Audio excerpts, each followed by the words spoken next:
icubahiro mana mushobora vyose we wamye urinda ihanga ry'u Burundi ukaba n'ubu warakingiye impanuka umwaka wose nuhabwe icubahiro gigukwiye.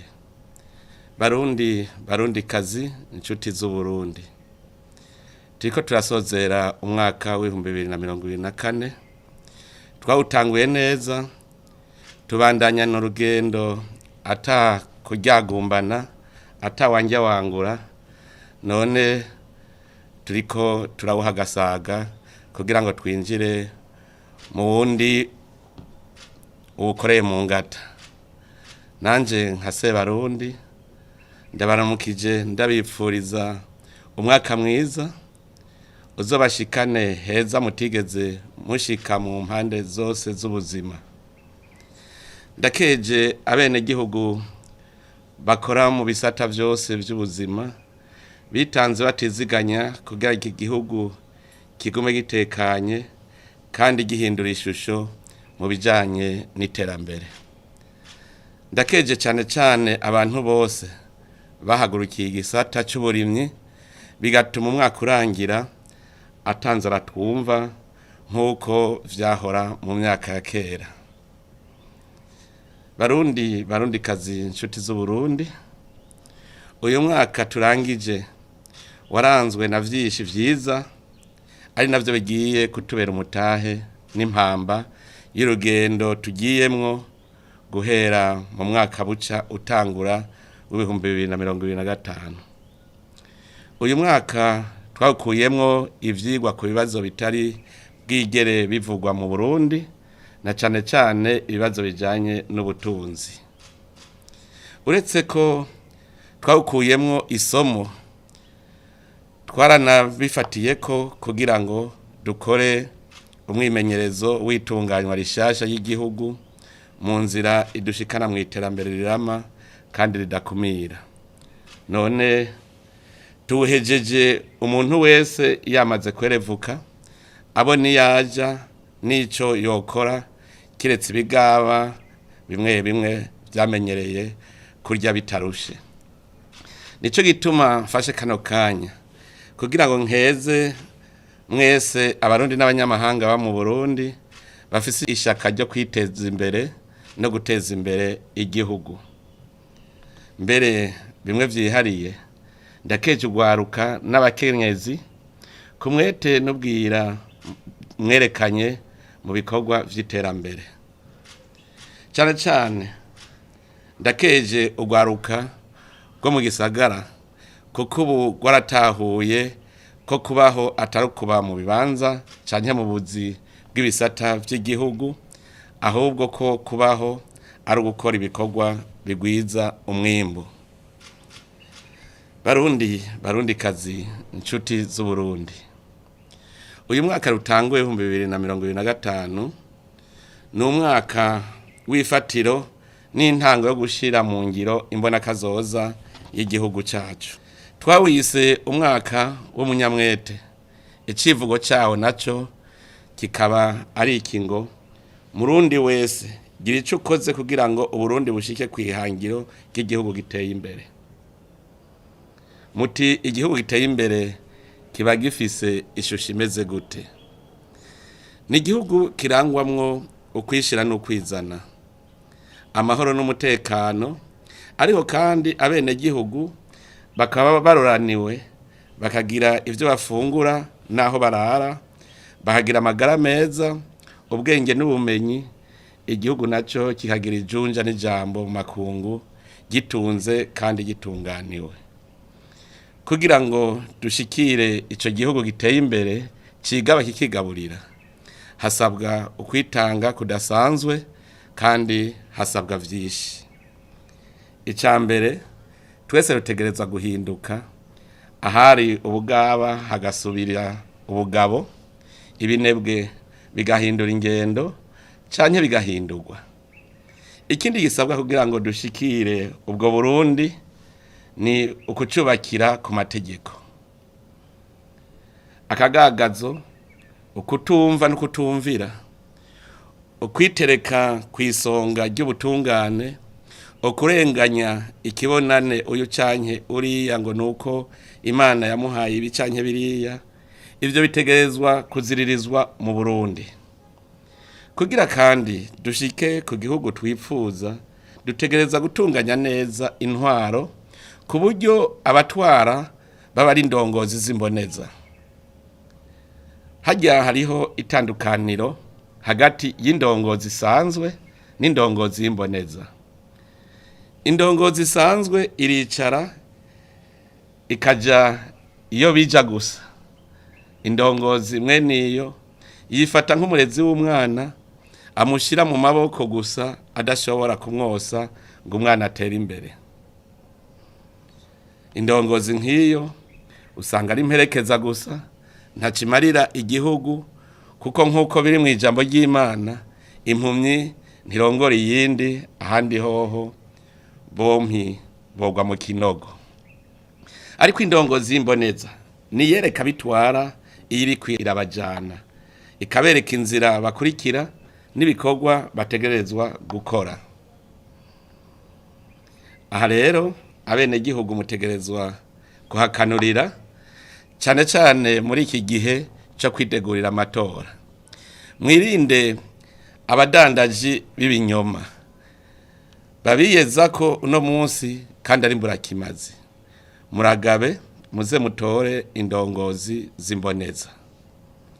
Ikindi kizodushikana ku Burundi twipfuza nukuduza ubutunzi bw'igihugu. Aha naho nyene mu nkundire ndahatebe gatoyi, nta kibabaje nko kumva umuntu yirirwa aridoga ngo ifaranga ryarataye agaciro, nawe haheze umwaka atakintu na kimwe kigwiza umwimbu ahaya amaboko. Ico kumenya ca mbere nuko ifaranga urimenyera ku vyo washoye. Naho woronka amahera ataco washoye, ayo mahera ntabataniye n'ibipapuro ataco bivuze. Nico gituma twabonye ko imfashanyo ataco ifasha mu iterambere. Iyo yavyaruko kuva aho Burundi bwahereye bufashwa buba bwarateye imbere. Ifaranga kugira ngo umenye ko rifise agaciro, nturipimira ku ifaranga ry'ikindi gihugu, uripimira ku vyo washoye mu bindi bihugu. Ifaranga kugira ngo riduge nugukora tukimbura tukaronka ivyo dushora. Kugira rero igihugu gitera imbere, igikorwa ciremezo ni ukubungabunga ivyo ufise ukongera ukagwiza umwimbo. Muri uyu mwaka twarabonye ko abarundi batarategera neza ibijanye no kubungabunga ubutunzi bw'igihugu. Abagwiza tunga n'abadandaza ntibaratahura akamaro k'amakori n'amatagisi. Abakorera leta ntibaratahura ikoreshwa neza ry'ikigega cy'igihugu. Mbere benshi bifata nk'uko batazi amahera igihugu gikoresha yava. Twarabonye no mu bushikiranganje bumwe bumwe basohora amahera bafatiye ku masoko atabaho n'ibikorwa bitakozwe. Mbere n'abarongozi b'amabanki bifata nk'abatazi ko aribo bajejwe kubungabunga itunga ry'igihugu, kandi aribo bari kuba abahinga igihugu cikorako. Mbere uwo mwaka twarabonye n'abatoba n'impaka ubutunzi bw'igihugu. Bamwe baranyegeje amahera y'igihugu kugira bene gihugu babure ayo baja gusumisha kandi ari rwabo. Abandi barashoye ibidandazwa mu bindi bihugu ariko ntibatahana amahera mva makungu barose.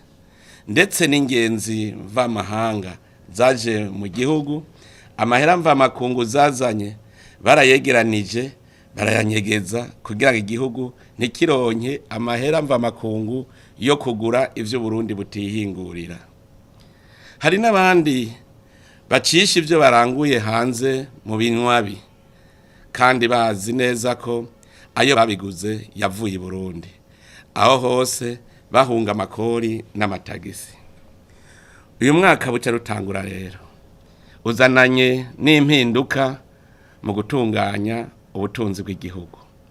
Abahora batazi ko gutoba itunga ry'igihugu ari igicumuro gihanwa n'amategeko mpanavyaha nibabimenye, kuko ubu abahora bigira ibiro biteze bakinisha itunga ry'igihugu bagiye gufatirwa ingingo. Icambere coco mwe murakimenya, amakori n'amatagisi ategerezwa kwinjira yose mu kigega cy'igihugu. Uzokwigira sindabibazwa nawe amenye ko intahe izomukubita mu gahanga. Hariho abahora babikora bitwaje ko bahagarikiwe n'abigira ibihanganye. Uzofatwa abimenye n'uwamukingiye ikibaba bazohanirwa hamwe. Abatoza kori mbaye ndabagabisha, ubu mumenye ko ari kwitanga. Bibaye ngombwa duhindura amategeko abagenga ku buryo bazohemberwa icyo bakoze. Binjije make bahembwe make, binjije menshi bahembwe menshi. Mwibungabungwa ry'ikigega naho nyene ni mubimenye, amahera yose ategereza gusohoka twabonye neza icyo agiye gukora ku neza y'abenegihugu. Abahora rero bayayangira mu kinyegero bamenye ko uyu mwaka buca utangura ari uwundi.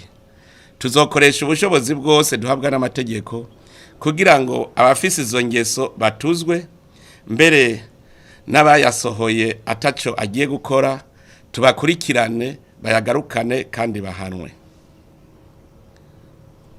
Mu bijanye n'igisata cyo kugwiza umwimbu, abarundi bose bavyumve kuko so bwa mbere ndabivuze.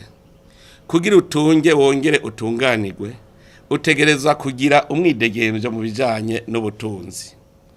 Uwo mwidegemvyo ntuzoboneka utunzwe no gutega amashi.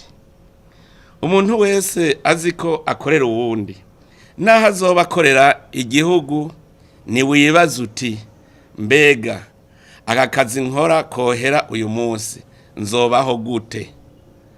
Niba bazi ico kibazo ugasanga ikirato kizoca kiguhengamirako, umenye ko atakazozo uzobufise, ucukura amaboko mu mpuzu ukora ikintu kiguha umwimbu ushora ku isoko.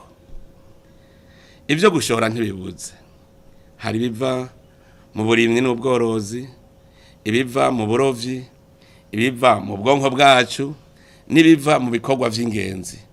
Turizeye ko atawobura icatora muri ivyo. Ivyo bigaca bijana no guhingura ivyo twimbuye be nitunga kama Imana yaturemeye. Umurundi atari muri ivyo bisata mvuze ntaca ariko arafasha mu iterambere ry'igihugu dushaka. Naho woba uri mu bindi bikorwa, ni vyiza ko ugira n'akantu gatoyi ukoze kagwiza umwimbu kugira ngo hagaciro amafaranga ufise. Dutegerezwa kugwiza umwimbu kugira ngo dukure hanze bike. Birabaje kubona mu masoko yose, mu maduka yuzuyemwo ibintu biva hanze, mbere harimwo n'ivyo twari kwihingurira ngaha iwacu.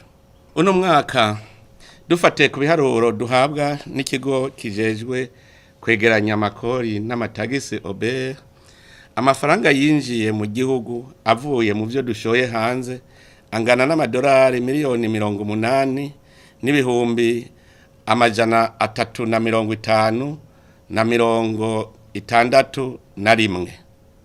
Ariko ivyo twakuye hanze bifise agaciro kangana n'amadolari umuriyaridi ni miliyoni 827 n'ibihumbi 31 n'amajana. Ikibabaje muri ivyo vyavuye hanze, ivyo kwinezereza ngo twerekane ko turi abakire nivyo vyinshi. Kandi ikibabaje nuko naho ivyo vyavuye hanze bifise ako gaciro, amafaranga mva makungu yavuye mu mabanki kugira birangugwe angana n'amadolari imiliyoni 181 n'ibihumbi 60 n'amajana. Biragaragara rero ko ibice birenga 80% y'amafaranga akoreshwa mu kurangura hanze ava mu minwe y'abanyonyezi bayanyegeza mu mazu. Nico gituma tugiye gufata ingamba kugira ngo tugarukire ubutunzi n'iterambere ry'u Burundi. Ku bakozi ba leta mubimenye kandi mubitegere ko igihe c'imikino cyarangiye. Mu minsi ya vuba tugira tugendere ibisata vya leta bitwereke ico bigiye gukorera abene gihugu muri aya mezi 3. Nukuvuga mu minsi 100. Abatagira umugambi nabo nta kundi, kuko kuva ubu nta muntu numwe agiye kubandanya hembwa ataco yakoze. Abatubikorwa vyabo bagiye ku mabaramiro mu bunywero, tugiye kubafatira ingingo ruhasha. Ikindi kintu gihambaye ariko gitangaje ningene amafaranga ari ku makonte y'amashirahamwe ya leta umenga se ya leta, ugasanga abajejwe kuyarongora bayafata nka yabo bwite, bakibagira ko bashinzwe kuyabungabunga no kuyavyaza umusaruro ku neza y'igihugu. Aha rero abo babibaza ko bategeza gukoresha amafaranga y'amashirahamwe ya leta nka yabo bwite, turabavuniye akagohe, ntibahirahire ngo basubire gukora ibidakogwa, kuko vyo hava bibakora. Bose bategerezwa kumva ko ayo mahera baharura ko ari igihugu, ategerezwa kwandikwa mu mutungo w'igihugu hajya mu gigega gikuru cy'igihugu. Abihaye nabo ingeso yo kunyegeza amahera iwabo, canke amabanki anyegeza amahera kugira ngo ibanki nkuru y'igihugu ntimenye ingeri itunganye ibijanye n'ubutunzi, nabo nagira ndabagabisha. Tugiye gukoresha ubushobozi bwose Imana yaduhaye kugira ngo turandurane n'imizi ako kabi. Uwo tuzosanga raporo yiwe itandukanye n'ukuri, abimenye ko ari icaha gihanwa. Twarabonye kandi ko mu gutoba itunga ry'igihugu hari nk'inzoka yizingiye ku gisabo, ngo twase ko batoba itunga ry'igihugu vyose bimeneke. Naho nyene tuzokoresha ubwenge Imana yaduhaye, iyo nzoka tuyimature kandi tuyihonyore ku mutwe, igisabo gisigare kidora. Mugarukira iterambere dushaka yuko atamurundi yorya ataco yahaye amaboko. Twasanze abarundi batakaza n'imiburiburi amasaha 16 ku munsi, ivyo bituma umwimbu utagwira ariko abafungura ari benshi. Birababaje kubona incabwenge indongozi zari kuba karorero uzisanga mu bunywero imbere y'isaha 6 canke imbere yuko izuba rirenga.